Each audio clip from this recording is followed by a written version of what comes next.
fourth meeting of the Special Committee on the Economic Relationship between Canada and the United States. Pursuant to the motion adopted by the House on February the 16th, 2021, the Special Committee is meeting to discuss the economic relationship between Canada and the United States. Given the timelines adopted to the House in the House motion, the focus today will be on line 5. I would like to now welcome our first witness for our first panel, Mr. Vern Yu, Executive Vice President and President, Liquids Pipelines. Mr. Yu, thank you so much for joining us here today. We look forward to a very informative discussion. The floor is yours now for 5 minutes, and then we will proceed to questions after. Well, thank you, Mr. Chair. Mr. Chair and members of the committee, I want to thank all of you and your respective caucuses for your leadership and support of Line 5. It's truly been a Team Canada approach, and we're very appreciative of the support that we have received. I'm Vern Yu. I run our liquids pipelines business here at Enbridge, and I'm responsible for Line 5.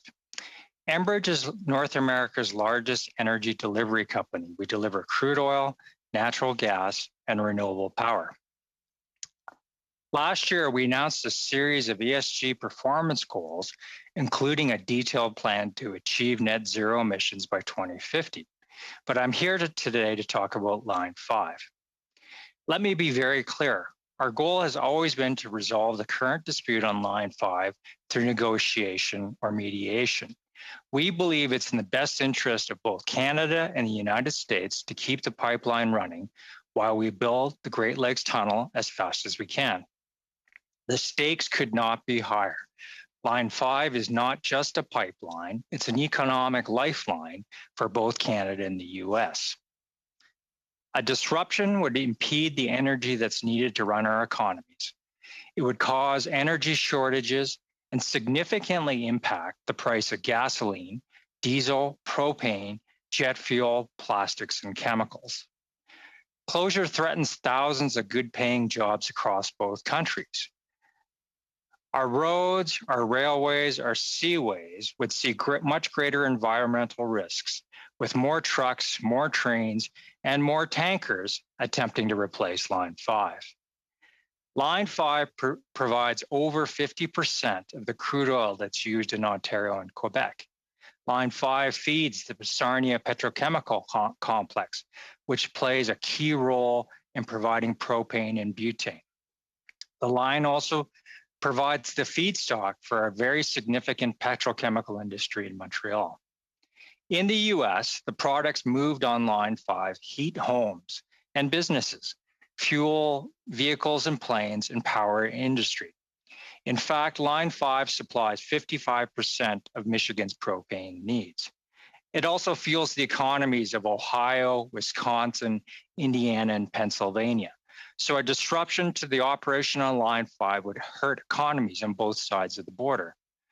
Terminating our 1953 easement, which allows the pipeline to cross the Straits of Mackinac, is a clear violation of the Canada-US Transit Pipeline Treaty, which was signed in 1977. Enbridge and the state of Michigan are already working on a mutually agreed upon solution. The Great Lakes Tunnel is a $500 million US private investment to be made by Enbridge. The tunnel would bury the pipeline deep beneath the straits. While the current pipeline is safe and has operated incident-free for more than 65 years, the tunnel will make a safe pipeline even safer. But until we build the tunnel, the pipeline must stay open. Safety is not a core value at Enbridge, it's our foundation to our business. We monitor the straits 24/7 using very specially trained staff and very sophisticated monitoring systems. The people who live, work, and enjoy the waterways near our pipelines expect us to operate safely. This is our highest priority. The tunnel represents an opportunity to modernize a critical energy asset with the latest technology while protecting good-paying union jobs and preserving North America's energy security while we protect the environment and enhance safety. We believe a binational diplomatic solution can resolve this in a timely manner, allowing everyone to get back to building the tunnel. On the Canadian side of the border, we believe that continuing to advance a Team Canada approach is the best way to go forward. Raising the importance of Line 5 at every available opportunity was with the officials in the US and underscoring the application of the Transit Pipelines Treaty.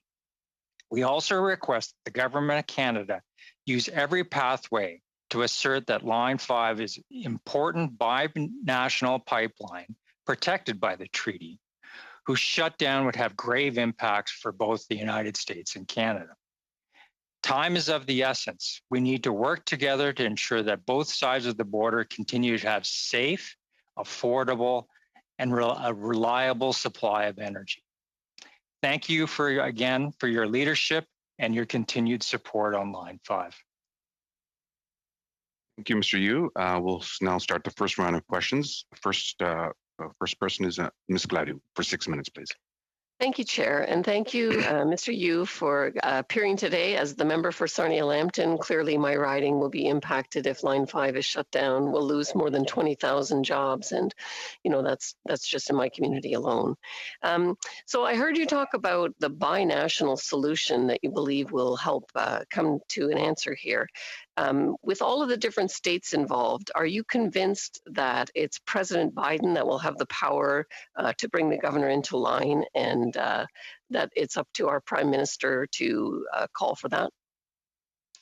Well, I think there's multiple avenues that we're proceeding on to keep the pipeline operating until we see the tunnel completed. So the first thing, obviously, that we're working on is within the United States to have the safety and reliability of the pipeline regulated by the U.S. federal government, which we believe is the proper form of regulation. The U.S. regulator, who is responsible for pipelines, have indicated numerous times that the pipeline is safe and fit for service. So obviously, I think it's very important for us to convince the U.S. federal government that that's the proper way. And one of the things that we're requesting of the Government of Canada is to provide support in our federal court filings to ensure that it's understood that this should be in federal jurisdiction. We will also ask for the provinces to support the federal government in these assertions. Having said all that, obviously we would like to continue to work with the state because we believe the pipeline is critical for the entire Great Lakes region. So Ohio, Indiana, Pennsylvania, and other states, as well as Ontario and Quebec. So I think it's a matter of reinforcing the critical nature of this asset and to the energy security for the entire Great Lakes region. Right, and to be clear, it's a federal treaty that put it into, permitted its existence, and so it's really for the federal government in the U.S. To rule if it comes to that. We believe so. And could you give me a brief history of the legal interaction between Governor Whitmer and Enbridge? So I think this latest controversy started in November.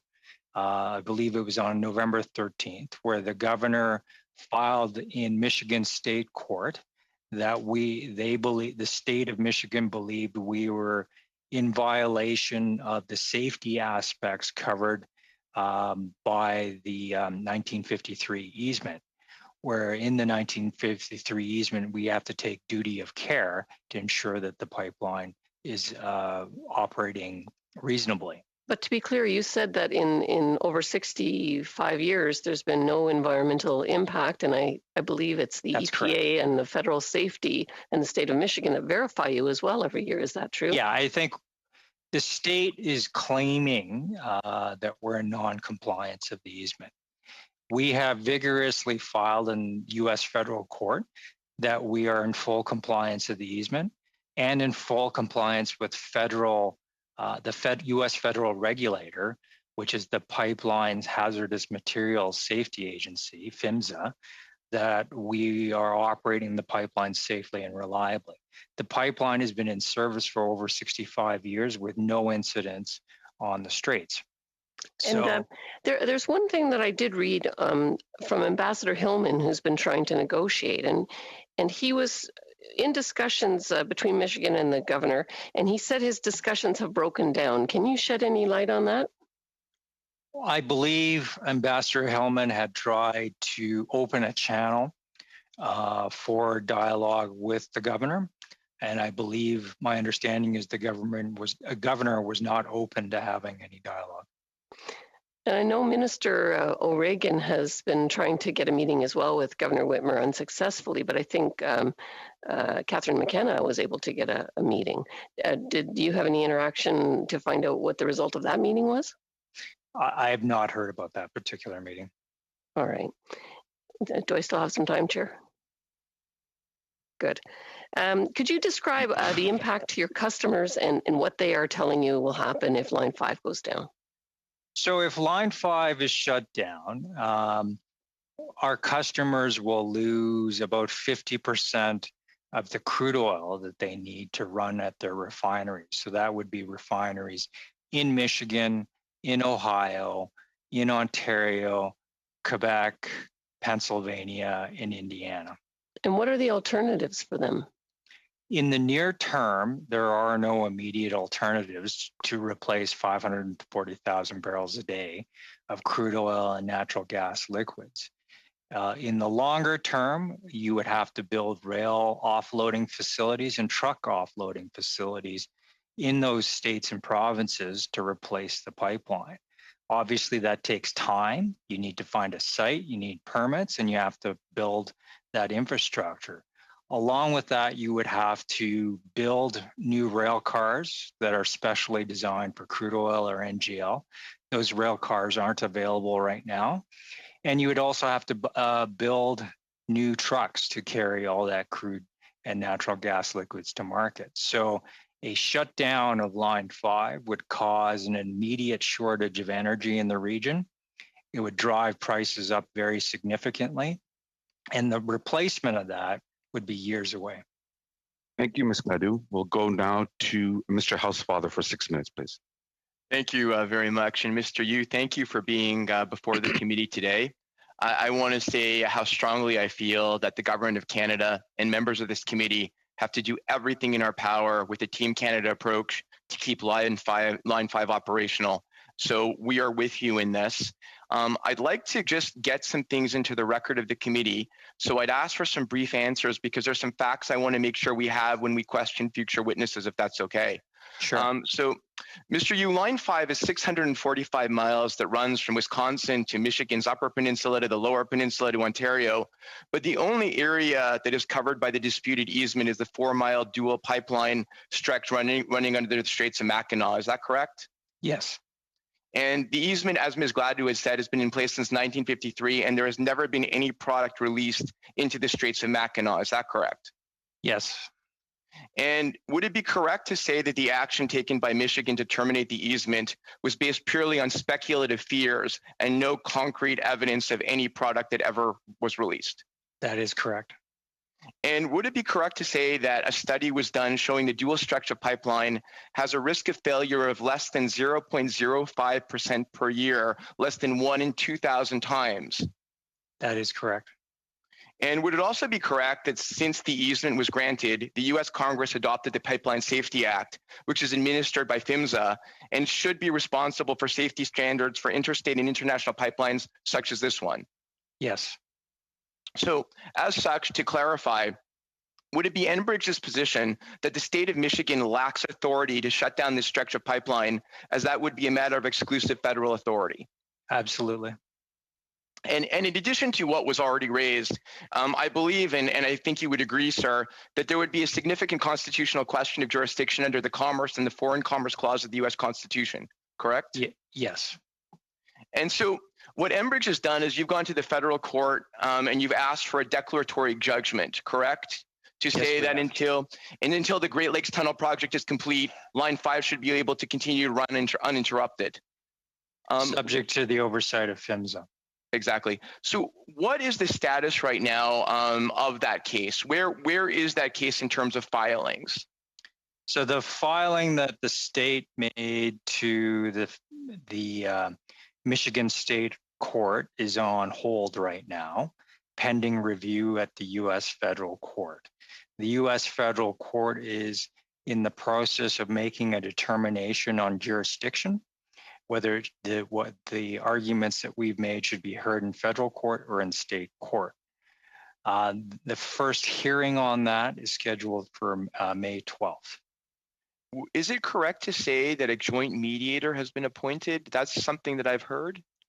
The court instructed Enbridge in the state to seek mediation parallel to the court process. And has that mediation process begun? We've had our initial meeting with the mediator on the weekend. Can I ask if it was positive, or I can totally understand if you don't want to comment? I believe it's too early to comment. Fair enough. And you had mentioned again in your questions to my colleague, Ms. Gladue, that you were hoping that the federal government and the provinces would involve themselves by filing, I guess, amicus curiae briefs in the lawsuit, declaring that they supported Enbridge's position that this was a federal matter of jurisdiction in the U.S.? We believe that would be very helpful. I understand. Okay, so that's good for the community to know. Could you also speak to, we talked a little bit about the Michigan executive. We know the House and the Senate in the state of Michigan are controlled by the other party. Is there any possibility of an intervention that you are aware of by the Michigan legislature? I'm not aware of any actions at this point. Okay. And I guess another question would be, Enbridge has stated pretty confidently that you intend to continue operations past the May 12th deadline that the state has provided. How does Enbridge believe that it will do so? Would it be the state that would need to secure an injunction to stop the pipeline from operating? Or would it be Enbridge that would need to secure an injunction to stop the state's action to revoke the easement? I wasn't clear on that. The state would need to get an injunction from a court to stop our operations. Perfect. And so my main question now, based on all of these facts and evidence, is what can the committee and its membership, not the government of Canada now, but the committee and its membership, what can we best do to help Enbridge in your desire to continue operating the line? How could our membership be useful in terms of talking to reps in Michigan, in terms of just let us know? Well, I think as I referenced in my prepared remarks, I think it's very important for us to engage with all members of U.S. governments, whether it's state or federal, to make sure people have a clear understanding of the facts that you've just raised. That the fact is the pipeline should be regulated by the U.S. federal government, that the pipeline is in compliance with all U.S. Federal regulations, that the regulator has signed off on the safety of the pipeline numerous times, and very recently, in fact. The pipeline has operated over 65 years, with no incident. And the pipeline is critical to the energy security of the entire Great Lakes region. Shutdown of the pipeline would cause great economic harm to citizens both in the United States and in Canada. Enbridge is committed to building the Great Lakes Tunnel as quickly as we can, and we will do that 100% with private money. So I think we understand the importance of safety. We understand the importance of preserving the Great Lakes, and we're committed to doing both of those things. Thank you, Mr. Housefather. We will now, Monsieur Savard-Tremblay, vous avez 6 minutes. Monsieur Savard-Tremblay.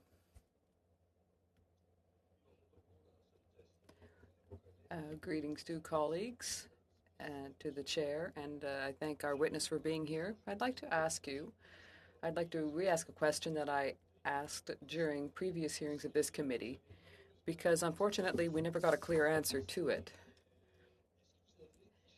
Do you have specific statistics on job losses in Quebec in the event of a shutdown of Line 5? I don't have the specific job losses for the industries that would be affected in Quebec. I think that should be answered by Suncor and Valero, who are the primary operators of the refineries in Quebec. Obviously, there's also the chemical industry in Eastern Montreal that would be affected as well. I think those companies would be in a better position than I would to comment on the closure of line 5, which would have grave implications on line 9, which flows crude today into the province of Quebec.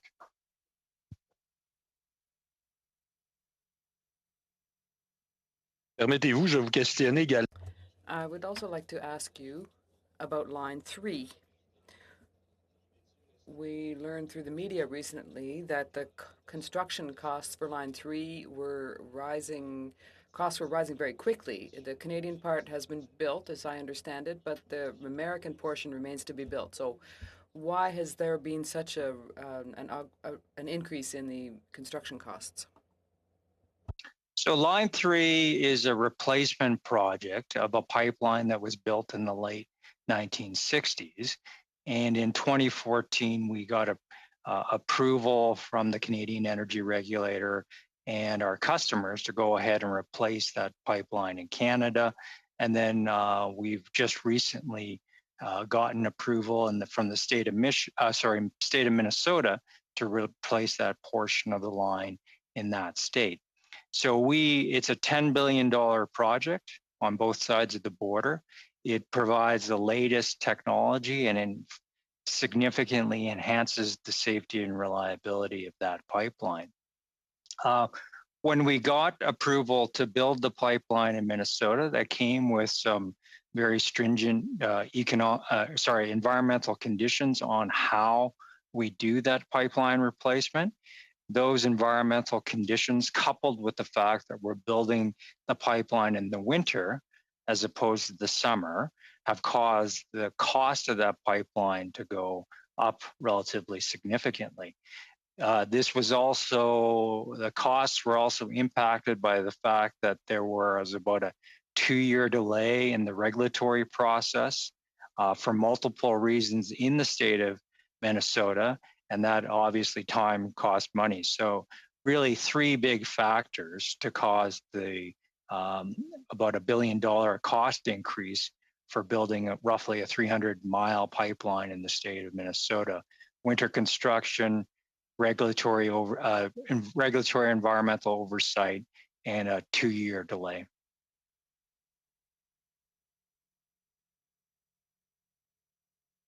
Je vous remercie pour. I thank you for that explanation. And now, currently, is there a specific deadline for what comes next? Should we expect further increases in the costs? In Minnesota, we are operating and constructing as we speak. We will finish sometime in the summer, and hopefully we'll be able to have the pipeline up and running by the start of the 4th quarter. At that time, we'll be able to let people know whether our cost estimate was close or whether it's changed since the numbers we provided recently.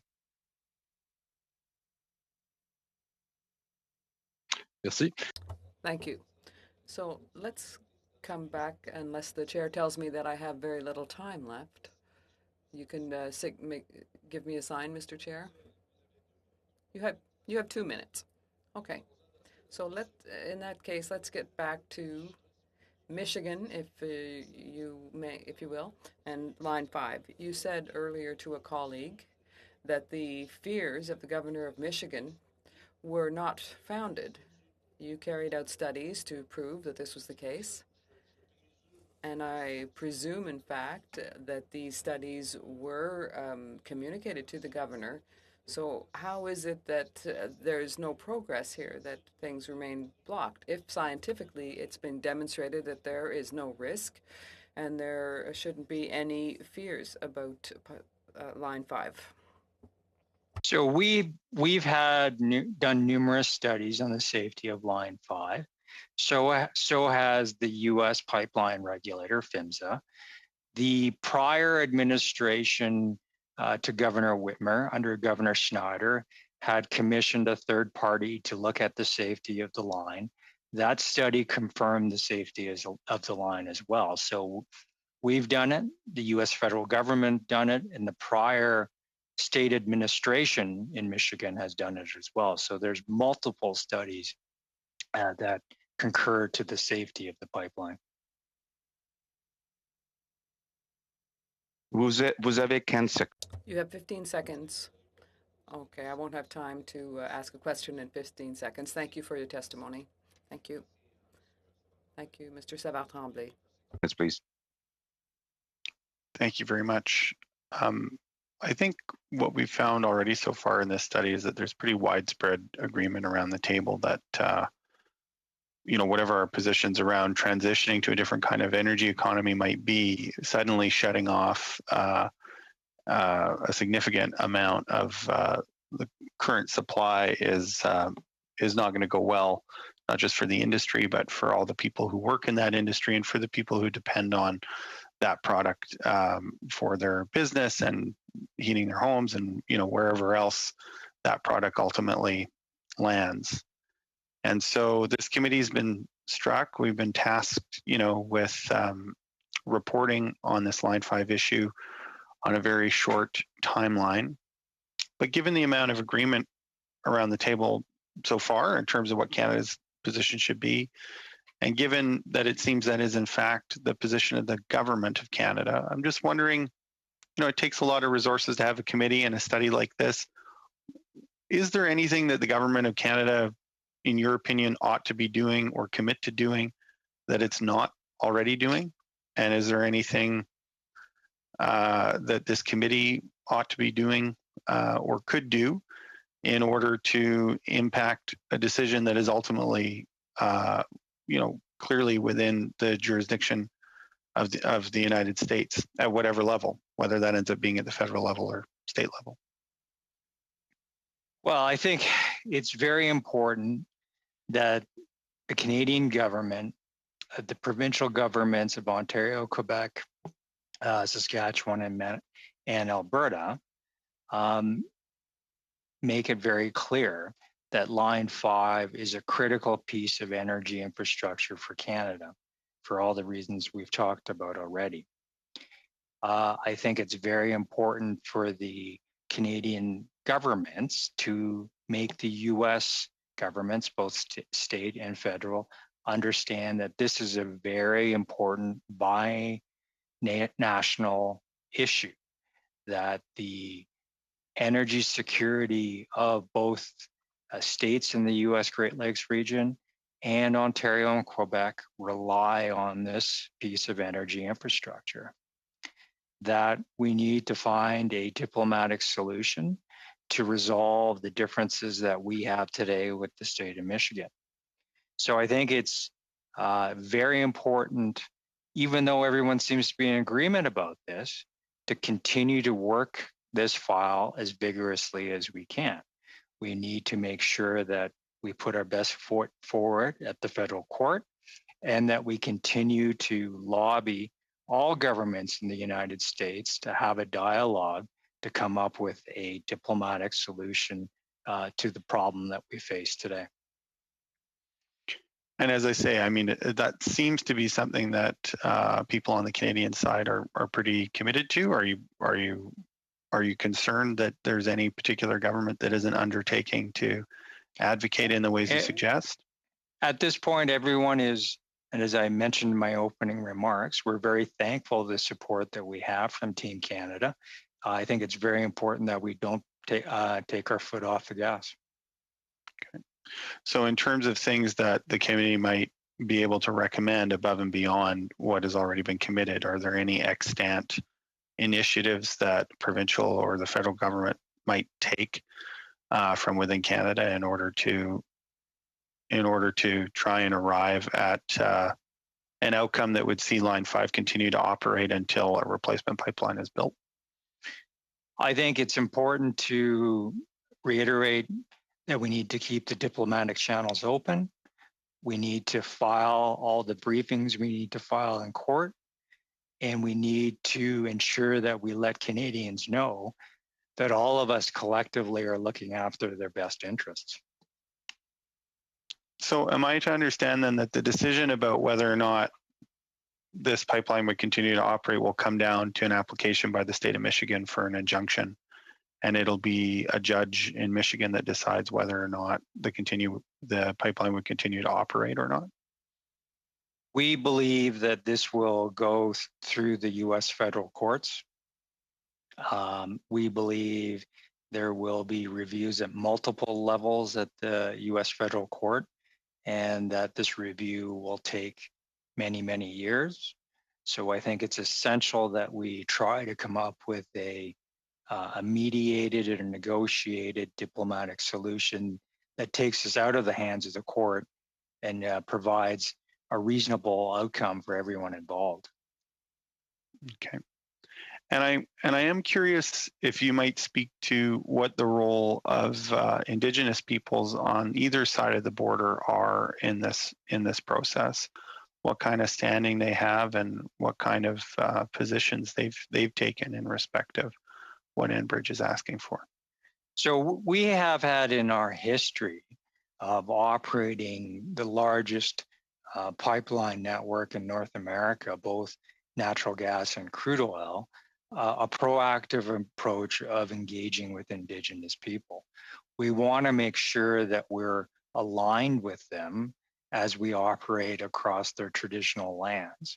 So a great example would be the work that we did in Canada with the First Nations in Saskatchewan and Manitoba as we built the Line 3 replacement, where we provided significant economic opportunities and had alignment with them as well.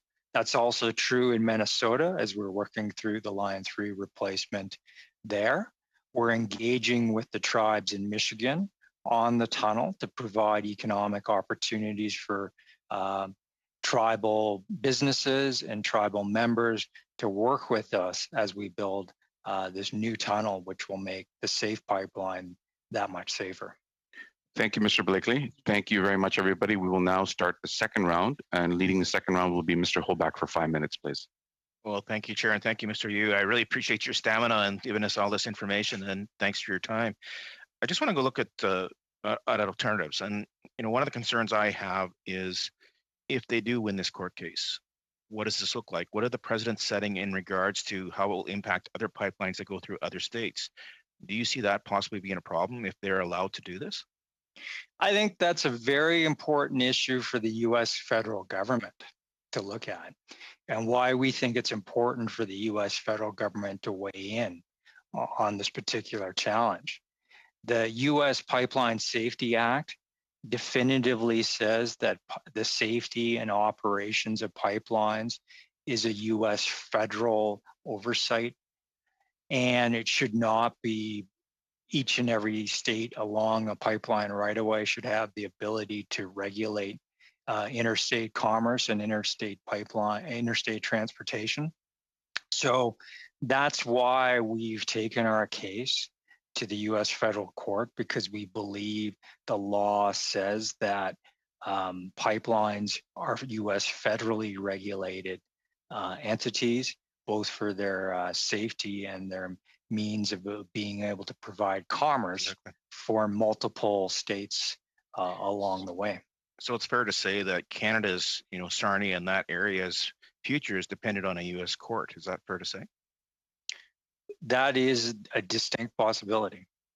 So if they do come back, and you did talk about this briefly about trucks and trains and tankers and all the challenges that come with that, if we are to start putting trains with oil inside them, where would they go for? Would they go from Superior to Sarnia? Would they go from Chicago to Sarnia? Is there more capacity in the line from Sarnia, from Chicago to Superior? Like, can we put more oil on Avoid Line 5 through Chicago and back up to Sarnia? Is that even feasible, or are we at full capacity in the lines that are existing right now? We are close to full capacity on the lines that are existing now. We can move a little bit more crude oil from Chicago to Sarnia, but it's not really meaningful. The replacement of Line 5 would effectively be putting moving oil from Edmonton to Sarnia on a train, or trucking that oil from the U.S. With U.S. production up into Sarnia. So there is no ability for us to materially offload crude that's in Superior, Wisconsin, and move it by train to Sarnia. The infrastructure is limited. So if that's the case, then in the 12th of May, if we get a negative case, let's say we get an injunction against us meaning Enbridge, what does that really mean for Sarnia and that whole area? And not only Sarnia, what about that whole, Wisconsin, Illinois, Ohio? What does that mean for that? So I think, to be perfectly frank, we don't expect any court to shut the pipeline down in May. We don't see an avenue on how that can happen. We do need to work through this U.S. federal court hearing and process to, in the medium term, to make sure that that doesn't actually happen. But in the future, should some court actually shut us down, what it would mean is we would be short crude oil and natural gas liquids for refineries in Indiana, Ohio, Michigan, and Pennsylvania, along with refineries in Ontario and Quebec. They would be immediately 50% short the crude that they need, and we would see shortages of gasoline, diesel, jet fuel, and propane and butane, where we, in fact, in those regions just wouldn't have enough. In the longer term, people would have to figure out ways to move that replacement fuel by rail or truck. You would need to see thousands of trucks to replace the pipeline. Our estimation is you would need to see 15,000 dedicated trucks per day making that happen. You would need to see 800 extra rail cars a day to see that happen. So that is a very large logistical challenge. So the Detroit airport would not have enough jet fuel. Pearson International would not have enough jet fuel. We would see some very significant challenges for people to live the life that they're accustomed to today. Thank you, Mr. Hoback. Thank you. Your time is up. Sorry. For Mr. McKay for 5 minutes, please. Thank you, Chair, and thank you, Mr. Yu. You've been very helpful in terms of this study. As you can see, there's not a lot of daylight among and between the members of the parties, but it does feel a little like an echo chamber. And what's puzzling me is Governor Whitmer's position, which seems to be legally dubious at best. Even environmentally, I can't quite understand the position which transfers crude from a pipeline to trucks. It's politically very difficult because she must be making some enemies among her state or her fellow governors. The legislature is controlled by the Republican Party, so I'm a little puzzled by Governor Whitmer's position, given the difficulties that any potential shutdown, even a threat of a shutdown, creates. So, can you make for the committee the governor's argument as to why this is a good idea? Well, that's something we've been trying to figure out ourselves for quite some time. When she first came into power, we sat down with the governor and tried to brief her on what we were doing with the tunnel, brief her on the operational reliability of the existing pipeline and the incremental safety measures that we've put in place to make sure that the pipeline can remain safe while we go ahead and build this tunnel. We talked to her about how we have radar to track all the vessels that go over the pipeline in the straits, how we hail every vessel that travels through the straits to make sure that their anchors are pulled up so there is no inadvertent damage to the pipeline. We've now put our own vessels on the water to make sure that the incoming vessels abide by our safety protocols.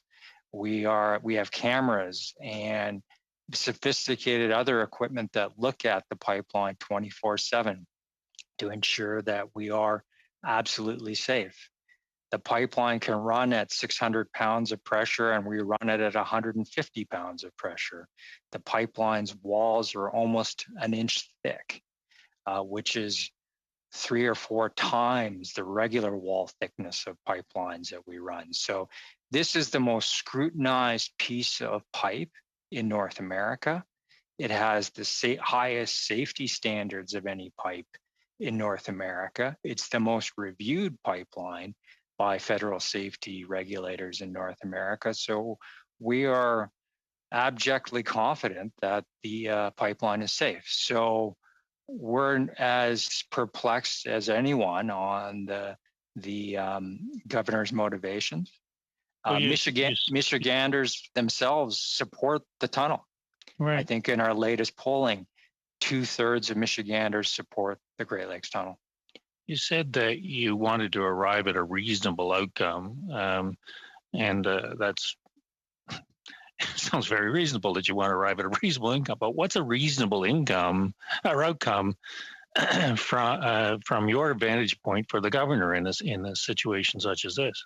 From day one, the governor has wanted an immediate shutdown of the pipeline and for it not to restart till the tunnel is completed. We've said that is not a reasonable outcome because it would put the energy security of the entire Great Lakes region at risk. So we're not prepared to do that. We've offered numerous incremental safety measures. We've offered more information to the state. We've offered many, many things, but right now it's a one-way conversation. I've only got a few seconds left. And this may be, I'll hold that question for another opportunity and pass back to the chair. Thank you. Thank you, Mr. McKay. Monsieur Savard-Tremblay, vous avez 2 points. Mr. Savard-Tremblay, you have 2.5 minutes. You spoke earlier about alternative strategies for replacement. You said there would be X number of trucks per day, etc. So just to be certain I understood, you're talking about feeding the U.S. Itself when you're talking about trucks that would replace the pipeline being shut down. Yes, the numbers I've talked about are to meet Michigan's needs for replacing the crude oil and refined product. I think it's a similar answer for Canada. It would be immediately rail cars, trucks, or more marine vessels coming in on the St. Lawrence.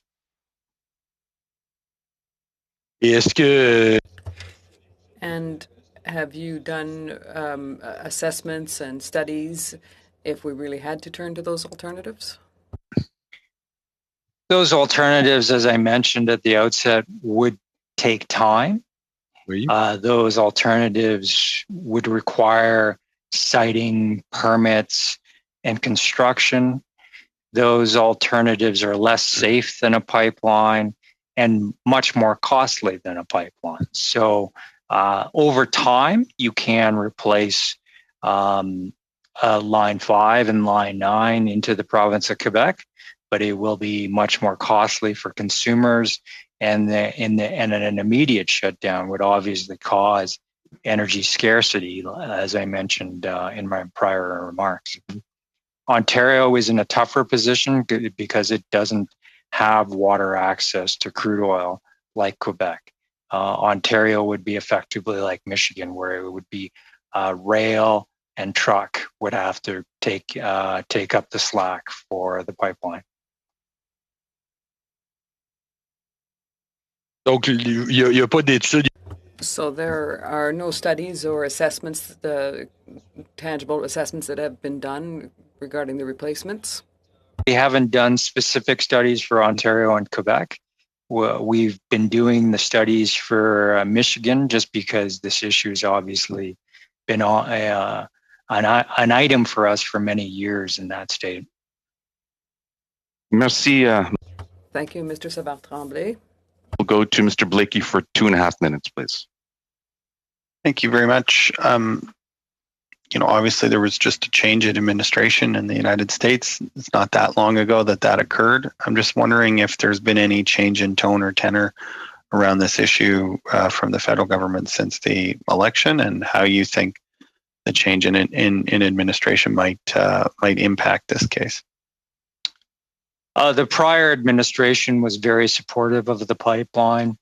The Biden administration, I believe, is still studying the situation and hasn't made any public announcements on where they are on this right now. Okay, so it's unclear what the impact of the change in administration will be. That's correct. Okay, thank you very much.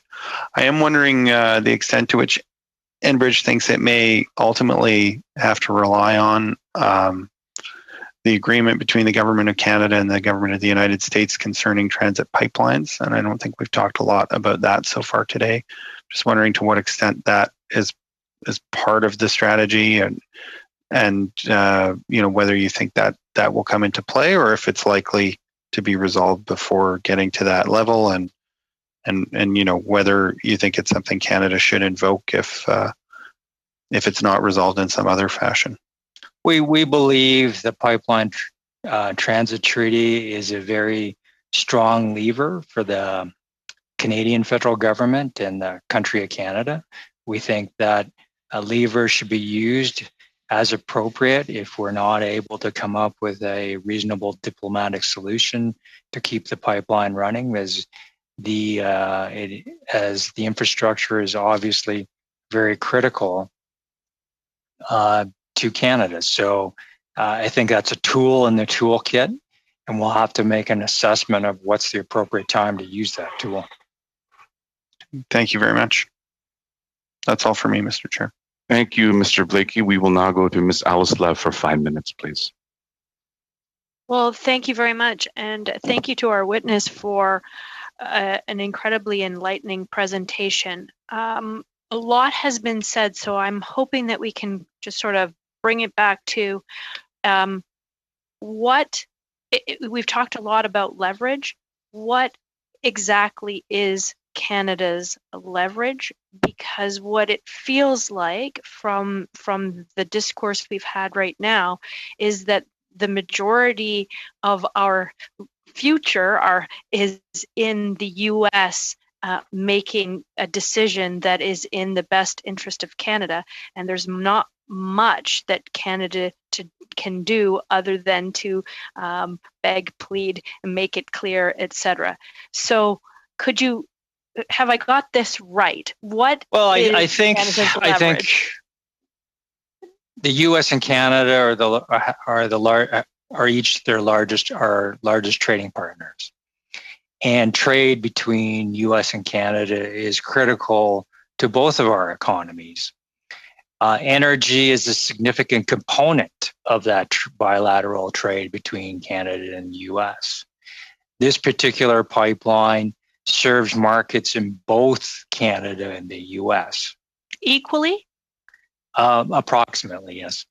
So it's critically important to both countries to ensure that the pipeline continues to operate safely and reliably, that we build this private tunnel as quickly as we possibly can to ensure that energy security for the future.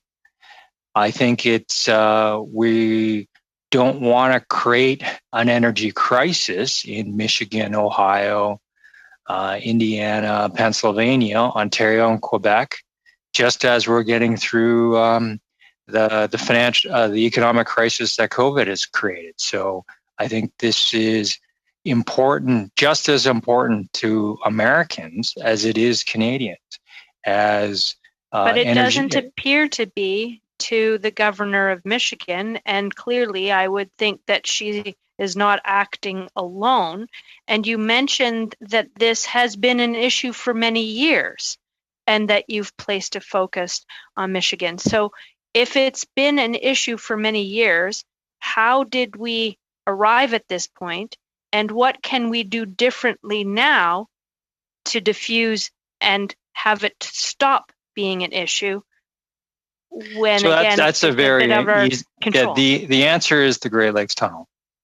We worked many years with the former governor of Michigan to enact legislation to allow us to build the tunnel to replace the current Straits of Mackinac crossing. That is an economic boost to the state of Michigan, and it ensures the energy security for the state of Michigan. So, I know, and the current Governor Whitmer, is a supporter of the tunnel.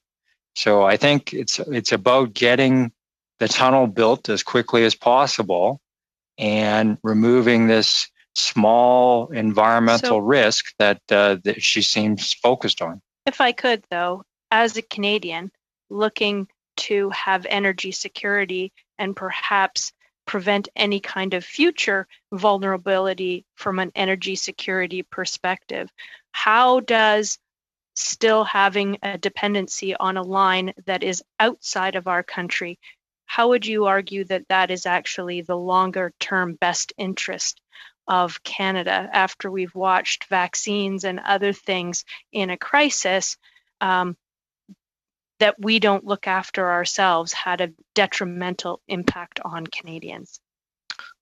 Well, unfortunately, in Canada, pipelines are a challenge, and building a brand new pipeline across Canada would be as big a challenge as keeping this existing pipeline operating. And in fact, it might actually even be a bigger challenge to get unanimity from Canadians to do that. So we've seen multiple occasions where we can't, as a country, get behind our building pipelines. So it's important to keep the existing ones up and running.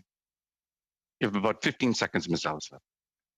Well, I want to simply thank the witness for giving us some very important information and on this very important topic. Thank you. And the last person we have is Mr. Sarai for 5 minutes, please. Thank you, Chair. I want to first thank the witness, Mr. Yu. You've done a great job in actually explaining this this issue in detail, meticulously, especially to my colleague, Mr. Housefather's questions, almost to a legal degree on what you're facing down south. What I want to know is, have you been getting the full assistance from the federal government, especially in the embassy side, on anything that you need from them? That would be my first question to you. And my second would be, how are you gaining U.S. consumer groups or U.S. industry groups to support you on this? Because obviously you're a conduit, literally, to a lot of industries, whether it's natural gas, oil, heating, utilities, etc. How are they supportive in your case to give you some political backing so that people of Michigan and other areas surrounding know the consequences of their governor's actions? Okay, great. Let me start with Canada. I've spoken to Ambassador Hillman. I've spoken to Minister O'Regan. I've spoke to Minister Garneau. I believe our CEO, Mr. Monaco, has spoken to Minister Friedland as well. So we've spoken to many people in the Canadian federal government. Everyone has told us that they are seized on this issue, that they will put all the effort they can into this file and make it well known to the U.S. federal government that this is a very important bilateral trade issue. I think it's important for us and this committee to continue to provide support so that the federal government continues to do what it does. I've spoken to Premier Ford, Premier Legault, directly about this particular pipeline. They are both very supportive of the actions that we're undergoing today and promise to continue to provide feedback to the federal government that this is a very important Canadian issue. On the US side, we have a very broad coalition of support within the state of Michigan and outside of the state of Michigan. The Michigan Chamber of Commerce is 100% behind us. The Detroit Chamber of Commerce, again, is 100% behind us. The constituents of the Upper Peninsula of the state of Michigan, where it relies 100% on Line 5 for the propane to heat the homes up there, is very much in our support. The state legislature, the state Senate in Michigan is very supportive of Line 5 and the tunnel. In fact, at the end of last year, there was a vote in the House where there was 3/4 of the legislature in support of the tunnel, where many Democrats crossed the floor to support the tunnel. So we are very actively continuing to work with people in the state of Michigan to ensure that there's as strong support as we can have for the pipeline and the tunnel. The state of Ohio is very critically interested, as Line 5 is very critical to the numerous refineries that operate in that state. And the issues facing the state of Ohio are as great as the issues facing Ontario and Quebec. So the governor of Ohio, the attorney general of Ohio have indicated very strong support for both Line 5 and the tunnel. So we continue to build our coalitions. We continue to lobby the governor that this is a very important issue for Michiganders and all of the Great Lakes states and provinces. Have you been able to do a greenhouse gas emission analysis on how much it would be, how much more greenhouse gases, GHG emissions would be out there as a result of this pipeline shutting down if those hundreds of rail cars a day have to go, the thousands of trucks that would have to carry this, and then what would the resulting increase in cost be, and ultimately the consumer paying extra? Because as you know, consumers, especially in those states, fuel costs are quite high compared to where I'm here in British Columbia, where we have mild summers and mild winters. In those areas, you have stronger winters and stronger summers, so energy costs are year round. Has there been any work done on that regards? I think if Michiganders and others around the area find out how much it's going to cost them and how it's going to pollute more by the actions of the governor, they may force the governor to reconsider. Short answer, Mr. Yu. Sorry, we're running out of time. I don't have the exact greenhouse gas numbers in front of me, but that's something we can follow up on. We've estimated that the cost of propane for Michiganders will go up by 38 cents a gallon without the pipeline, which is very significant. Thank you. Thank you, Mr. Sarai. Thank you, Mr. Yu. I can tell you on behalf of the committee, you really illuminated what we really wanted to know, and you broke it down in a way that was digestible and was really easy to follow. So I want to thank you sincerely on behalf of the committee for taking your time to coming here and educating us on, I think, what is accomplished issue. But as you can see from the sort of feeling around the table, or virtual feeling around the table, that we are all in support and we're all going to work together. So thank you again for coming. Thank you to the committee. We appreciate your support. We'll suspend for a few moments just so we can bring the other panelists in, do some sound checks. So just a few minutes.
second hour of our study on Line 5. Today, we're so happy to have the Canadian Chamber of Commerce testifying today in front of us, Mr. Mark Agnew, Vice President, Policy and International, Mr. Aaron Henry, Senior Director, Natural Resources and Sustainability, and from the Canadian American Business Council, Mary Scott Greenwood, the Chief Executive Officer. So today, let's start off with 5-minute opening comments from the Canadian Chamber of Commerce, please. Chair and honorable members, it's a pleasure to appear before the Special Committee on Canada-U.S. Relations, and likewise also good to see some familiar faces from the International Trade Committee around the virtual room. The Chamber looks forward to working with this committee at all stages of its work on both Line 5 as well as the other matters that it will take up in future studies. For those that I have not met before, my name is Mark Agnew. I'm the Vice President, Policy and International at the Canadian Chamber, and I'll be splitting my opening remarks time with my colleague Aaron Henry. Members of the committee know the importance of Line 5 to Canada's energy security and economic competitiveness. In conversations with our members on the priorities we need to advance in the North American context, energy issues are a foundational element. Foreign policy and international relations can seem abstract at times, but Line 5 is a tangible issue with a real impact on Canada, as we'll explain in a few moments. Although others have said it before, it is worth underscoring that Line 5 is not Keystone XL. We were disappointed to see Keystone XL's permit canceled, yet Line 5 is materially different as a piece of infrastructure already in use. Disputes between the closest of allies happens, and although ideally we would resolve our disputes through diplomacy and advocacy with U.S. decision makers, history has shown that this is not always the case, like we've seen with softwood lumber. We welcome the government's efforts on this file and encourage them to continue to make the case for why Canada, and importantly American interests, are well served with Line 5 in operation. However, it does on occasion become necessary to use treaty-based mechanisms to protect our interests, like we have seen with other bilateral irritants in the North American context. I will now turn it over to my colleague Aaron Henry to discuss our views on the situation in more detail. Thank you, Mark. I'm just going to jump right into it, and some of what I have to say is certainly a reiteration of the last session. But in short, revoking the easement and shutting down Line 5 will create significant repercussions for Canada and the U.S.'s economies. It will put a strain on Canada's transportation infrastructure, jeopardize North American energy security. There will be short-term implications and long-term implications. Line 5 moves 540,000 barrels of fossil fuels a day through Canada and the U.S. It should come as no surprise that it generates significant economic benefits for both nations, to the tune of over $65 billion of direct revenue and $28 billion of indirect revenue in annual trade. It supplies central Canada with gasoline and heating and jet fuel and heating fuel. The economic activity it generates in Sarnia alone supports 29,000 jobs directly and indirectly. It also delivers more than 50% of Michigan's propane demand and provides crude to key Midwestern refineries. Without it, Canadians and Americans will both face higher energy costs, temporary shortages, and further economic pressure from the strain on our transportation systems. There's no alternative to Line 5, as was said. Simply the capacity to absorb the products moved through it do not exist. Looking at sort of that range of up to 2,000 tanker trucks or 800 rail cars a day needed to absorb the displaced product. Industry groups in the U.S. have warned that there's not the capacity in the trucking industry in terms of drivers or trucks to absorb the propane that it ships, to say nothing of crude, and it's a similar case in Canada. What is absorbed through alternative measures will come with heavy costs. Canadians and U.S. commuters will face congestion, heavier traffic, and greater safety risks. Companies that rely on rail to ship goods will face increased competition from the shortages. And it was asked in terms of the economics, it's 2 times the cost to transport fossil fuels by rail. It's 4 times the cost to use trucks. I can't stress enough that Line 5 as an interstate and international infrastructure is critical to North Americans' energy security. Our shared energy security is not only important for the prosperity of our nations, but to our shared climate ambitions. Losing Line 5 and relying on rail and tanker trucks and marine transport will greatly increase the Scope 3 emissions associated with Canadian energy products.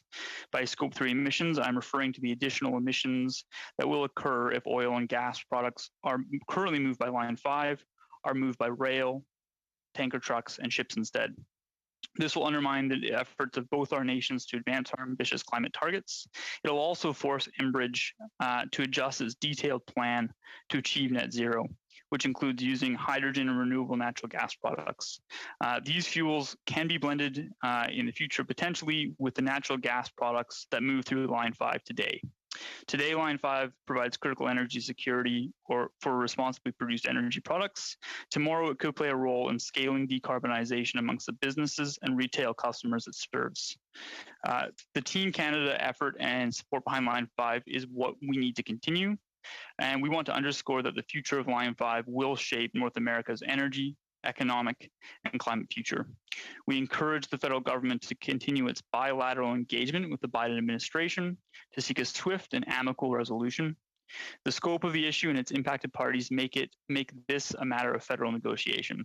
Working together, we can make sure the shared interests of our nations come first. Thank you. Thank you very much for your opening comments. We will now proceed to the Canadian American Business Council for 5 minutes, please. Thank you, Mr. Chair, members of the committee. The members of this committee and I share a singular focus. In my case, it takes up almost my entire professional life. And I think we all know that while Canada-U.S. relations are pretty sound and we enjoy all sorts of historical advantages, our business is not conducted to a soothing background chorus of kumbaya. No, the relationship has always been guided by self-interest. And there have been times when our leaders didn't even like each other very much. We actually don't have to wait for history's judgment to know that the past 4 years were a nadir, so to speak. We experienced a trade war. One of our members at the Canadian American Business Council is A.O. Smith Corporation. It manufactures water heating and treatment equipment and was the target of trade retaliation by Canada, presumably because of its significant corporate presence in the home state of the chairman of the Senate Foreign Relations Committee. And yet, despite all the chaos, or perhaps because of it, Canada ended up with a very good result out of the last 4 years. Canada emerged with a modernized, updated version of NAFTA. The deal is now the gold standard for the world. Now, how could that have happened in such a tense and challenging time? Well, the simple answer is that Canada recognized the power of economic self-interest and did an excellent job at leveraging it. When the president threatened to tear up NAFTA, Canada responded to the existential economic threat by going on the diplomatic equivalent of war footing. It focused on U.S. interests and made it exceedingly clear to members of Congress what the economic cost would be in their districts and states. Let's not forget, Canada is the #1 customer for U.S. exports. During the most intense periods of the trade negotiations, you could find no daylight between government and opposition, between feds and provinces, between unions and companies and public opinions. In the end, Canada came out the other side not just intact, but with an improved and enforceable trade agreement, blessed on both sides of the aisle in Congress. Now we have a return to diplomatic normalcy. President Biden shares a certain amount of political vision with the Prime Minister of Canada, and most Canadians are comfortable with his values. So some in Canada are no doubt relieved.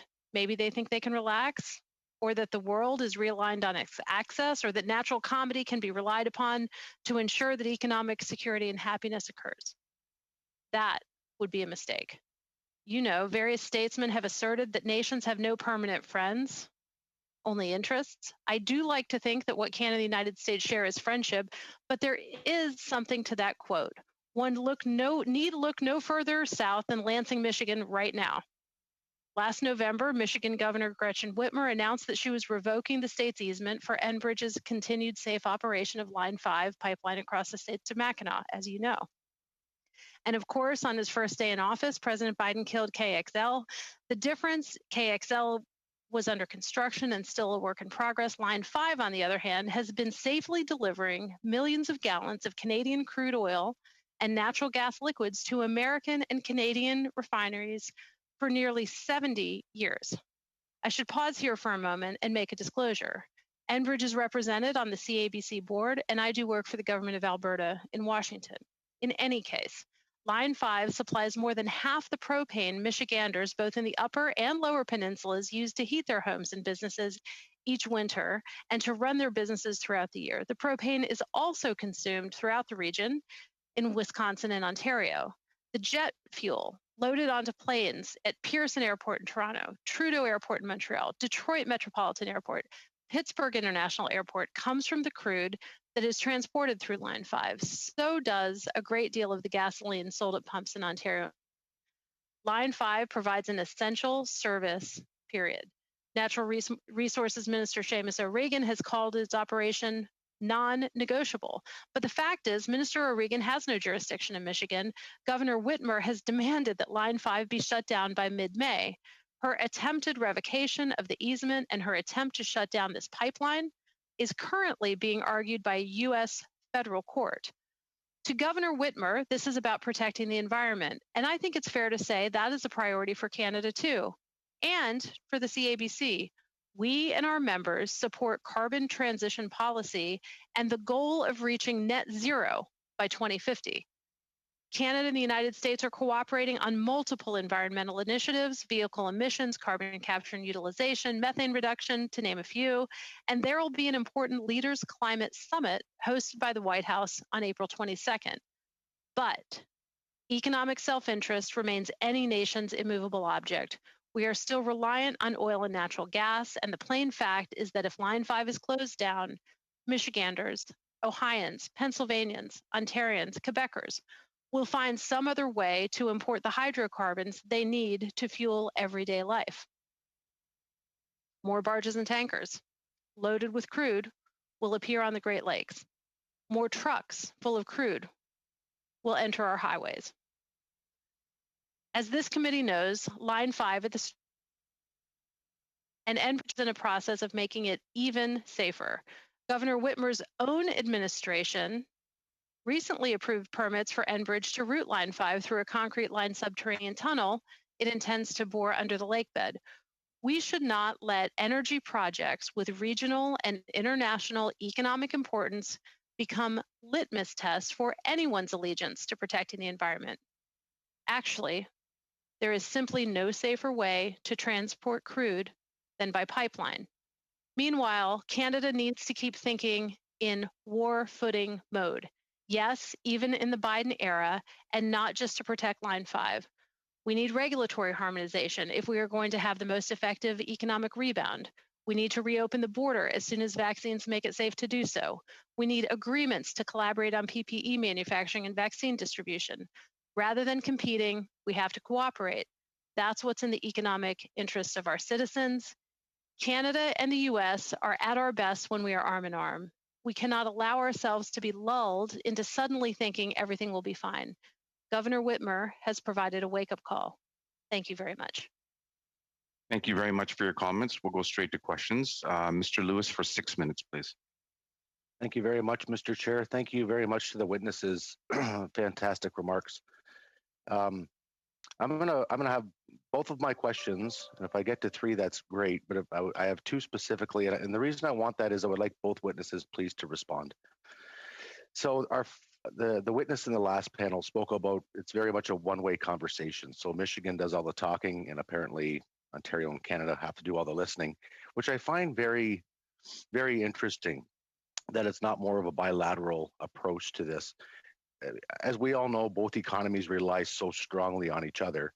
As an example, the auto assembly industry, Chrysler's just outside my riding as an example, I believe parts of a vehicle actually go back and forth the busiest international bridge 7 times before they're actually assembled to make one vehicle. And that goes both ways, both in Ontario, Windsor, Essex, and Michigan downriver. And that doesn't even include the supply chains and the manufacturers that go along with it. So to each of our witnesses, if you could just give me a response with regard to what economic impact do you see with regard to jobs and with regard to losing jobs, specifically Canada bleeding and hemorrhaging jobs out of our economy? What impact do you see?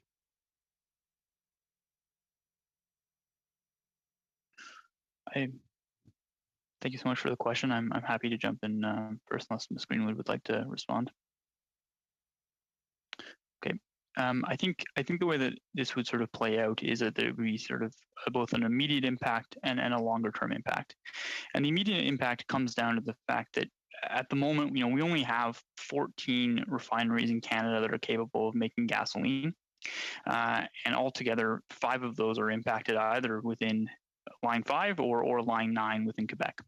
And so in that initial period where you've lost all that capacity from Line 5, you need to sort of it's displaced, you're going to see costs increase for those refiners. You're going to see a lot of contingency plans and potential shortages and disruptions, and all those things will disrupt the labor forces involved within that sphere of activity directly, and probably have upstream impacts as well.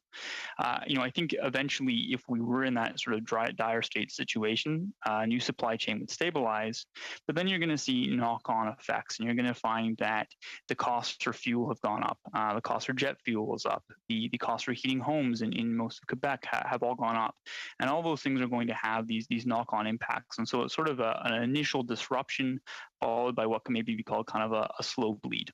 And I think the other thing that I really want to put in context is, in some respects, we are, as we're engaging in these policies to decarbonize and to move forward, that has actually already put a lot of pressures on a lot of these different segments. And just for instance, our refiners right now are in kind of the world where they'd have to deal with massive disruption, while they're also trying to they're going to start to plan to make significant upgrades to comply with the clean fuel standard.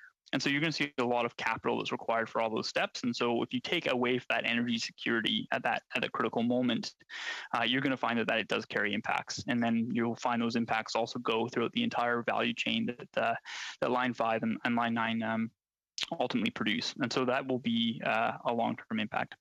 Thank you, Mr. Henry. Madam Greenwood? Well, the important thing to think about, I think, is that this project is not, the story isn't over yet, right? So it's difficult to say, sort of for me, to say the overall job impact, because we don't quite know yet what will occur. In the long run, a transition to a low carbon economy is something that can create a lot of jobs. And whether you think about the transition to electric vehicles, to battery recycling, to all sorts of things like that, do have an economic impact that is good for the environment and also positive from a jobs point of view. And that's the needle that I think policymakers in Canada, the United States, around the world are trying to thread. The challenge with this is that if it were to just stop instantly, the impact would be pretty dramatic.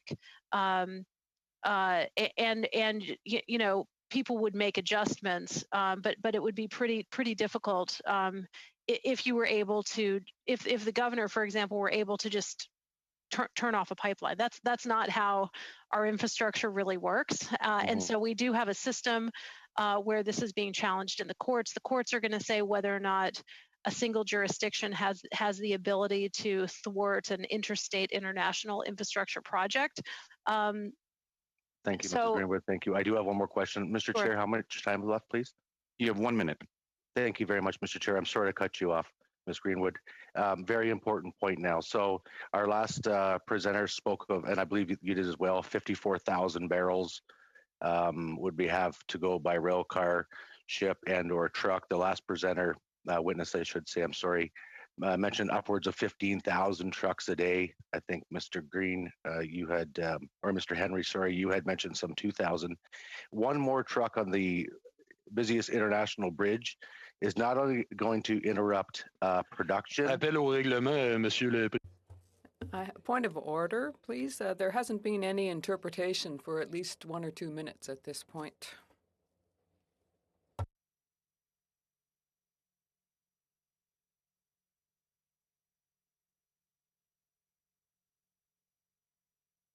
I hope my time's not still running. No. Okay. No, it's okay.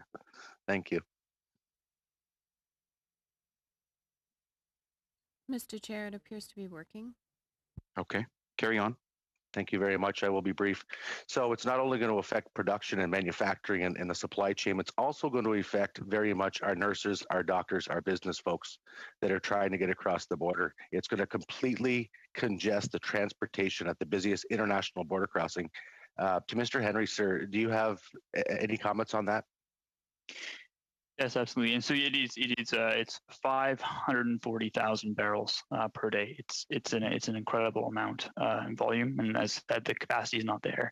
And I think that's something we would like just to put emphasis on. Is Canada is focused on its COVID recovery.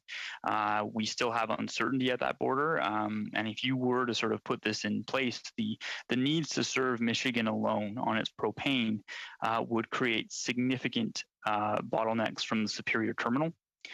You would find massive delays, and we would have the added, if we were even able to sort of find that volume of truckers and trucks equipped to do this, you would add to the overall flow of goods unnecessarily, and that would carry both, I think, economic costs, but also supply chain resiliency costs, and that would sort of have other impacts for other essential things that we do need to cross those borders, and that we currently have a mechanism to do so.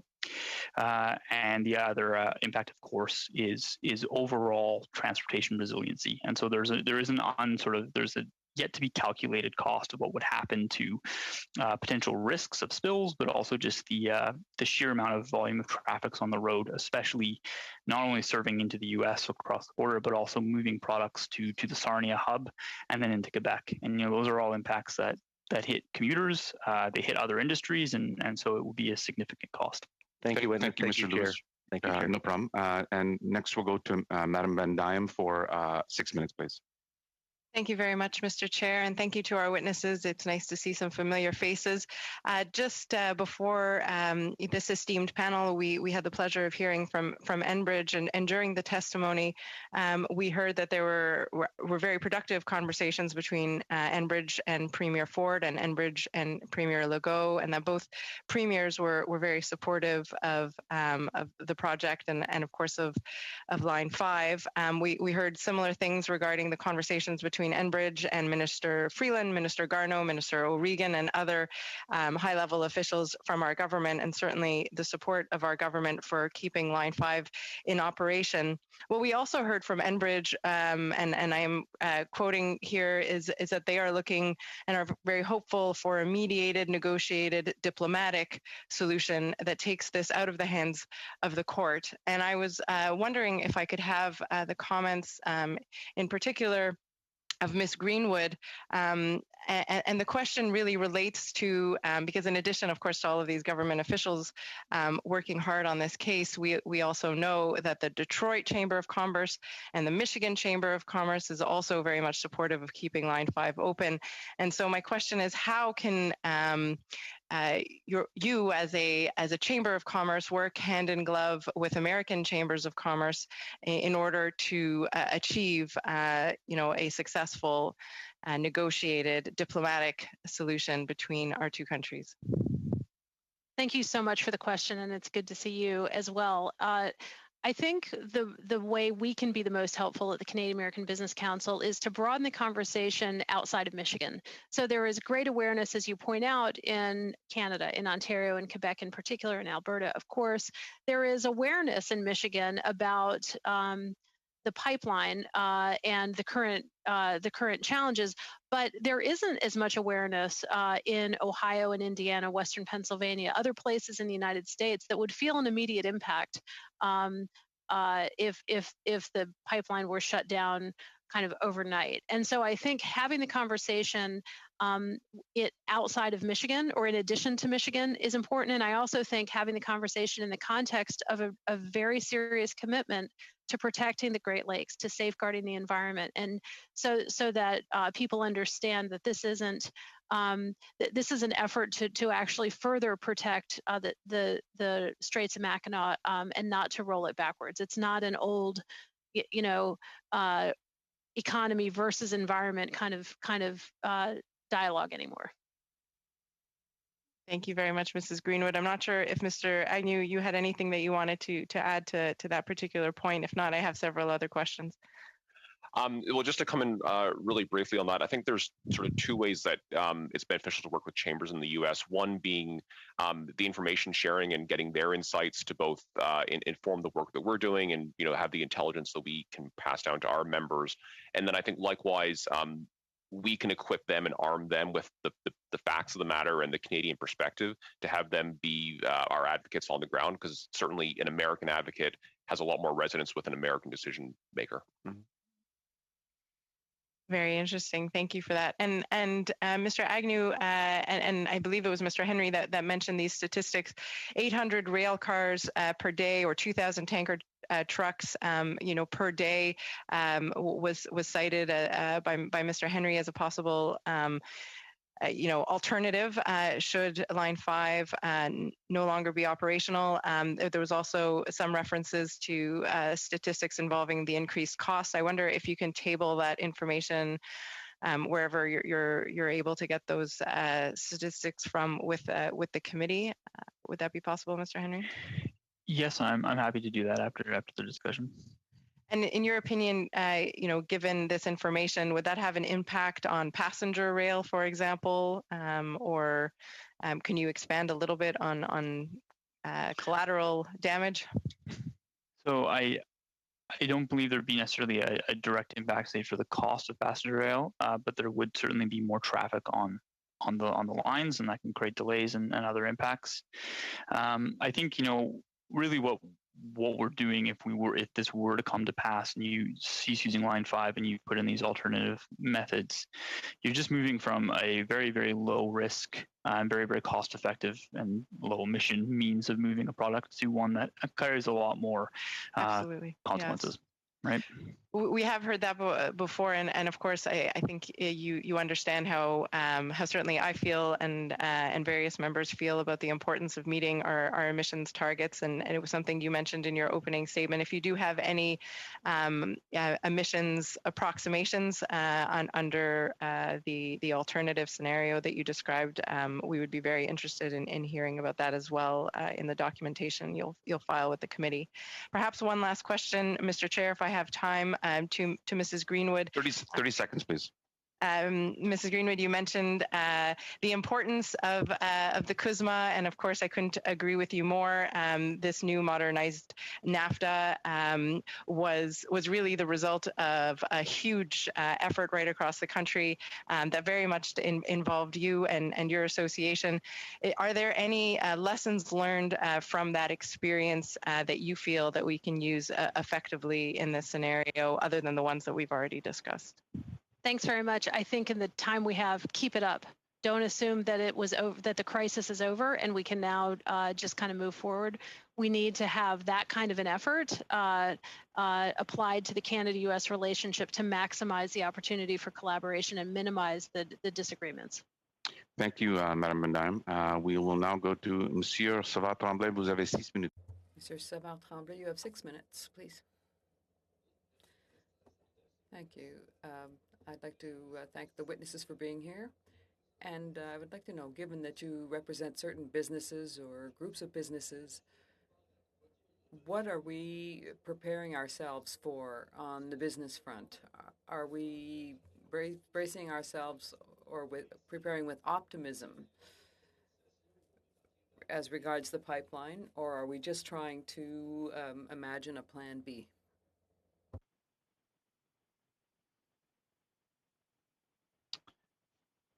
Yeah, I thank so much for the question. I think sort of on the most part, this is definitely a plan B. This is not a situation where there's a whole lot of optimism. In fact, I think, as has been clear in some of the other statements, is that, really, we're not even sure if we have the capacity to absorb this displacement, either in terms of available trucks or trained trucking drivers. And so I think that it certainly is a case where there would be a way in which this blow would be absorbed, but it certainly is not an outcome that we will be pushing towards. It's simply, I think the high-level statement is that Line 5 is critical to not only Canada, but the U.S.'s energy security. And at this point in time, there is not an alternative, or at least a viable one. Well, thank you. I have faith in our democratic system, actually. So unlike a presidential permit where the authority really does lie with one person, in this scenario, the actions taken by one particular political office holder are before a court and also the subject of a great deal of diplomatic negotiation. So I don't want to say I'm optimistic or pessimistic, but I do have faith in the system. and we are in the middle of the system or in the middle of the process. So I don't want to prejudge it. It is important, though, to help Americans in particular understand what's at stake.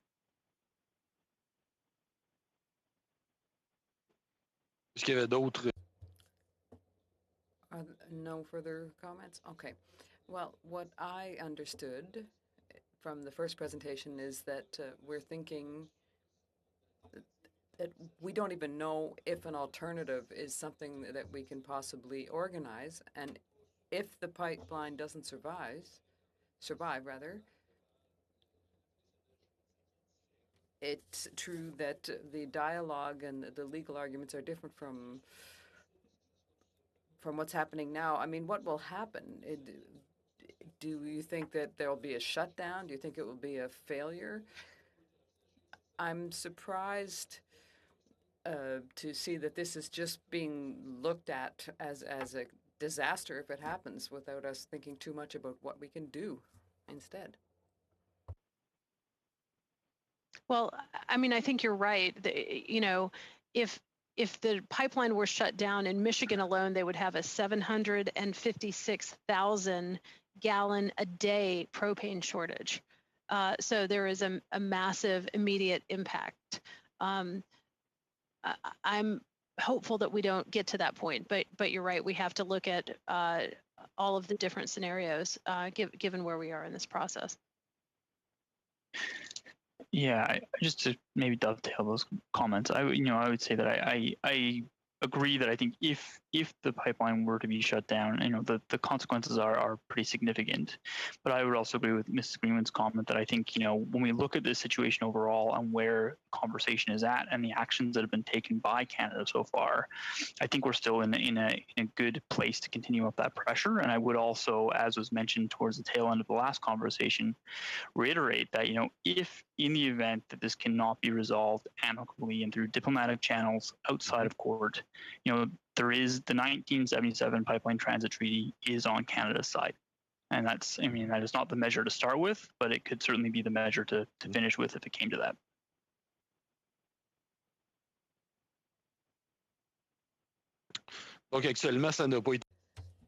Well, this hasn't been studied for the moment, but in other words, we're hearing in your testimony that we, the political actors here, must really watch over this and to make sure to see what happens. Exactly right. I think it's important that you're talking about it now. I think it's important that you engage your counterparts in the United States, outside of Washington, and inside Washington in the way you did when you faced the existential threat of tearing up NAFTA. So I think you're right to be involved in it. Yes, and we would support that as well.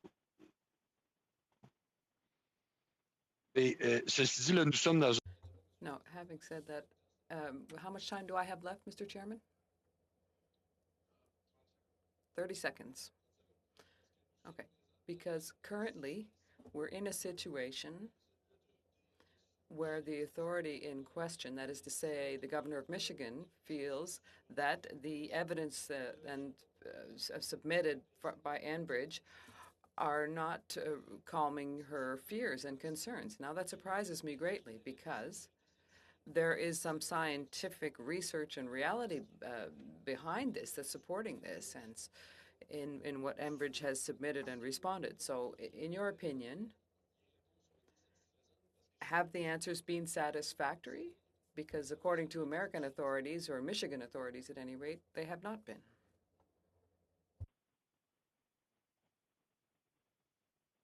I won't profess to have read every single last bit of documentation that's been submitted, but certainly, what we've been hearing from our companies is that a fairly voluminous amount of material has gone in a way that you would expect any company to do when engaging with governments and regulators. But the unfortunate reality is that politics do get in the way.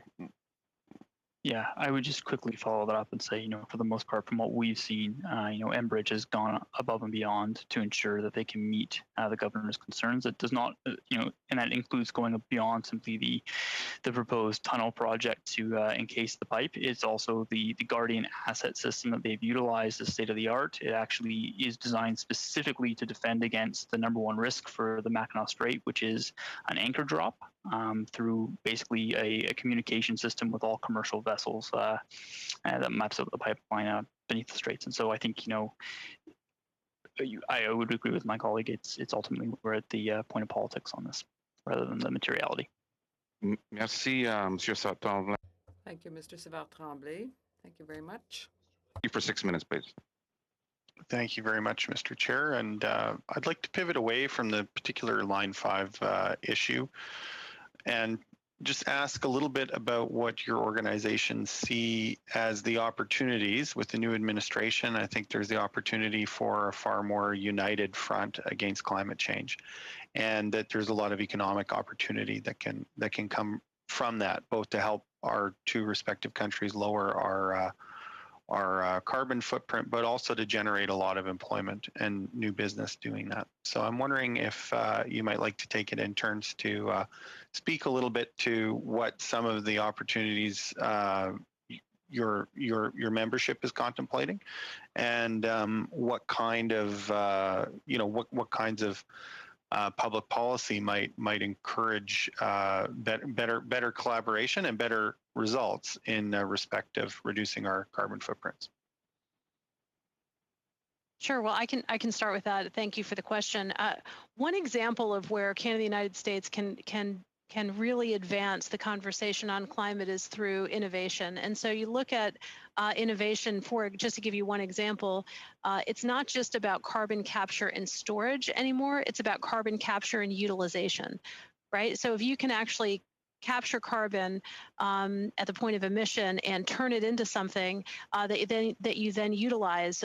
The example I have is a Canadian company called Capital Power has assets in the United States and has an investment in a technology that creates carbon nanotubes that you take captured carbon, you can mix it into cement, for example. So when you're looking at building infrastructure, you can actually have a greener form of infrastructure that has the effect of reducing carbon. So I think that there are some very exciting opportunities like that. And I think public policies that incentivize cross-border collaboration, like regulatory cohesion, and that have a structure that incentivize innovation are the way to go. So there are a lot of Canada-U.S. opportunities. I think a lot of that will be discussed at the Climate Leaders Summit that I mentioned in my testimony, April 22nd. And so I think there's a couple of different items that come to mind. I mean, for example, we have the COP26 coming up later this year. Given the integration of the North American economies, it would make sense for Canada and the U.S. to go into the COP meetings with an idea of what would benefit North America as an economic bloc, for instance. There's also a lot of discussion that's been going on around critical and rare earth minerals. And if we're going to be deploying a lot of new technologies that will deliver energy efficiency, we need those critical mineral products as inputs to be able to build them. We have some of those mineral products here. How can we work better at getting them out of the ground and into a North American supply chain, just to name two examples? Sure. I mean, I think, one of the concerns that some people have, if we look at our, traditional energy economy, particularly oil and gas, over the last 30 years or so, a lot of the value-added work has left Canada. And so we've ended up with a model where we're extracting raw natural resources, and then sending them to the United States for the value-added work, and then buying back a finished product. What kind of framework do you think might help prevent that kind of model recurring when it comes to something like rare earth minerals, so that we're ensuring that while we want to have a North American strategy, that that there's a fair share of value-added work being done in Canada, as opposed to us just becoming the source material provider for the value-added work that's happening elsewhere? Well, I think it's a perfect question, and the question of critical minerals and rare earths, I think we know that they're found almost everywhere in the world, but they're only processed, like 80% are processed in China. So I think it's the processing, the actual value add that you're talking about. I think Canada could own the market on that. And it would take a huge amount of investment. It would take collaboration with the US to make sure you've got an end user for it, and it would take private capital coming in. So you'd need some certainty around your regulatory structure in order to attract the capital. But I think the huge opportunity in Canada is about processing as opposed to mining. I mean, Canada is a resource economy and obviously knows how to mine, has the infrastructure and all of that. But I completely agree the value add could occur in Canada, and more so in Canada really than the United States, just because you have such a huge amount of space and you have plentiful, clean, green, renewable hydropower that makes the carbon impact of a relatively intensive process way less. And so there are all kinds of natural advantages. Canada has engineering, deep water ports, railroads, and an environmental commitment from a regulatory process that makes it the obvious choice. Mr. Agnew, would you like to speak to that question as well? So just to briefly come in, although we have to remember there's 3 levels of government, and each level of government has multiple departments. There's one business at the end of the day who bears the cumulative burden of that, and so it's really, I think, about the cumulative set of measures. So what's the tax incentives? What are the investment incentives? What's the regulatory burden, access to labor, infrastructure? And I think quite an important element for rare earths being such a growing market is what Scotty said around the demand and knowing that there will be a buyer on the other end. There's a lot of different ways you could slice that pie, but there does have to be that person at the other end to make it be financially viable for the companies. Mr. Chair, how am I doing for time? 15 seconds, Mr. Blakey. Oh, okay. Well, I'll leave it at that then. Thank you. Thank you very much. That has completed our first round. We will now start with the second round with Ms. Alislav for 5 minutes, please. Well, thank you very much, and what a powerful conversation. I think that Scotty said it best by saying that self-interest is always a driving factor. But I think what we need to perhaps as Canadians, even to look at this Line 5 situation, is to understand best what perhaps landscape the United States is looking at in terms of this self-interest. I know that we had steel and aluminum tariffs that in many respects resulted in an repatriation of those jobs and an increase in manufacturing jobs in those sectors in the United States.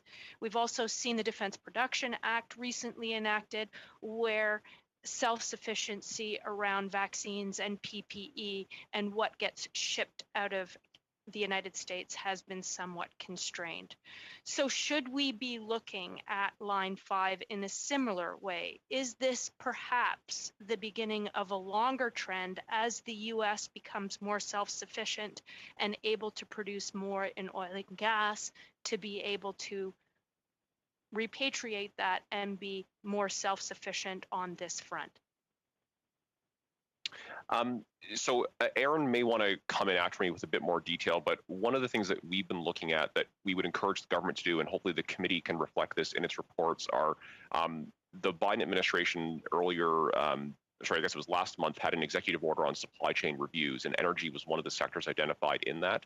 And so what we would encourage the government to do is to work with industry to figure out how we can have a Canadian perspective articulated into these supply chain reviews, so that there's an understanding of the important role that Canada plays in the American supply chain security landscape. But Aaron, I don't know if you have further comments on the energy pipeline specifically. Yeah, thanks, Mark. I think, I think we need to sort of understand that, as Mark's alluding to, supply chains are shifting. Those supply chains create opportunities for us in those new spaces. But we also have to, I think we do need to take a sustained view of the fact that the U.S. As an energy power has also undergone a lot of changes. There might be some more opportunity for Canadian oil and gas given what's happened to shale production. And that might be a shortage that we can fill. But I think overall what you are seeing with the U.S. is an effort to greatly increase its energy sovereignty, both in terms of what it can export, but also in its electricity markets. And so I think we need to be very mindful of creating the opportunities for instance, our utility space to make those exports, but also thinking about ways in which we can continue to serve our own internal markets to make sure that we're ahead of probably those long-term changes that we will see in in the U.S.'s energy autonomy. And further to that, I know when we're talking about sort of self-interest and one aspect, it appears that the negotiation is never only on oil and gas, or we've seen that now with the roadmap that Biden and Trudeau signed, we're looking at defense and security, like you said, a security of supply chains. We're looking at critical minerals. We're looking at the Northwest Passage, any number of things. Should Canada be looking at understanding better that negotiating on one thing is never in isolation, but that other areas may also need to be looked at the same time, and the leverage or conversation between that whole landscape and not just, as in this case, Line 5? Well, I could take that perhaps. I have a slightly different approach. I don't think the U.S. could ever imagine going it alone on anything without Canada. We are so integrated. And the U.S., it's good politics sometimes, or it sounds good to say buy America. It's not actually possible, especially when you're talking about Canada, and it's not desirable. The countries that we're worried about are not, are not in North America from a manufacturing point of view. So one of the things that we are focused on is how to rebound together. We have an initiative, the North American Rebound, that you can check out, and it's a regular, everyday Americans and Canadians saying we actually are in this together. But to your direct question about should Canada leverage all of its different assets in the conversation, absolutely. Diplomats will tell you there are no linkages. And realists will tell you, of course, in human nature, everything is related. So Canada has a huge number of natural assets and benefits, and should be willing to tout them from the mountaintops, as it did during the NAFTA negotiation. And thank you, Ms. Salazar. Thank you. Next, we have Ms. Romanato for 5 minutes, please. Thank you very much, Mr. Chair, and thank you so much to the witnesses for being here today. Our previous witness quantified Line 5 as the most scrutinized piece of pipe in North America. I want to get a better understanding of the urgency and the motivation behind the Michigan governor. Why now? When I look at a quote that she gave to Great Lakes Now in June 2019, she has said that protracted litigation without the tunnel or another alternative would be the, quote, worst case scenario. I'm looking at the timeline. So she says this in June 2019. She was elected in November 2018, took office in January 2019. A third agreement between Enbridge and Michigan was came to be in December. And I'm looking at this timeline. We see that there was a temporary restraining order in June of 2020. It was then lifted for it to restart Line 5 in July and September.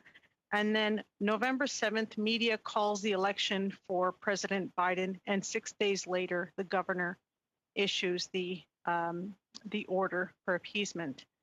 I'm trying to get an understanding of why now, when this tunnel is under construction, due to be opened in 2024, why now? Given the consequences, whether it be on both sides of the border, whether it be access to crude, whether it be jobs, why now? Because it's helpful for us to understand so that we can make sure that we are conveying our position as well. You might have to have the governor here to ask that.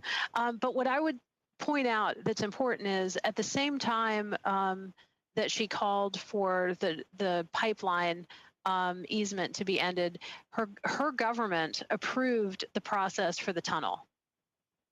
So exactly. So I'm just trying to make sure I'm understanding it correctly, Ms. Greenwood. So thank you. And we've talked a little bit about the treaty, and I understand that then Governor Biden voted in favor of the treaty in 1977. It's not something obviously we want to use. We hope we can get some diplomatic solution to this. But obviously, this is before the courts. We will be doing the Team Canada approach, as you suggested, because we need to make sure that until that tunnel is built, that we cannot have the flow stopping. I just want to shift and pivot now. Ms. Greenwood, you mentioned the North American rebound, and I've been reading a little bit about that and by North American. So I want to talk a little bit about opportunities, because we see very clearly what we need to do with Line 5, but we also have economic recovery. And I want to know if you can spend the next little minute and a half that I have left talking about Buy North American and why we need to be focusing on that. Well, Buy North American only makes sense from a U.S. point of view. So if you're to tell a U.S. supplier that we, the government, are going to tell you what your supply chain looks like, we don't want your own efficiencies or your own relationships to matter, that's problematic. And that's not really the way America works, typically, when it works well.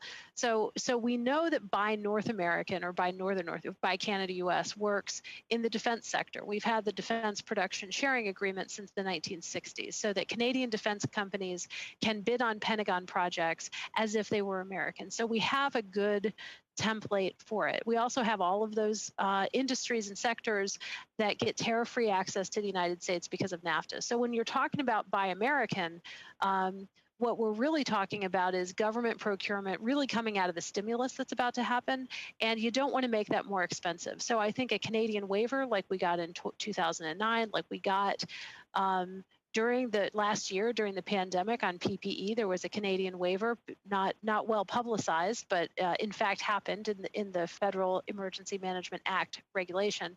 That kind of thing makes eminent sense, and it's in the U.S. interest to do so. So I think you just got to keep hammering it away at it. Thank you. And I really have 20 seconds left. So I just wanted to thank our witnesses, because one of the things we've just heard is that we really don't have the capacity to transport crude should Line 5 close. So I want to thank you for highlighting the problems we would have with respect to truckers, access to truck drivers, and also access to infrastructure with respect to rail. So thank you so much. Monsieur Savard-Tremblay, vous avez... Mr. Savard-Tremblay, you have 2.5 minutes. Thank you. I'm missing something, and I have been from the outset on this issue. When there are fears, there are environmental. The governor of Michigan's talked about that. We've talked about the supports that didn't respect the 75-foot spacing. In short, there were all kinds of conditions or things where the governor of Michigan felt that Enbridge rather wasn't respecting all of the criteria. Now, on the other hand, we're hearing that everything's under control. Why is this not solved? What am I missing here? Because this is science. It's not an issue of debate. In these categories, there's something missing. It shouldn't be the subject of debate. It's something that should already have been decided. So how is it that this has not yet been solved? And how is it that we could still be before the courts on scientific facts? There's a lot of variables in there, and I can't provide line of sight on all of them. I think at one point what I could say is that I know up for a while the dialogue did remain open with Governor Whitmer's office. However, given now we're at the position where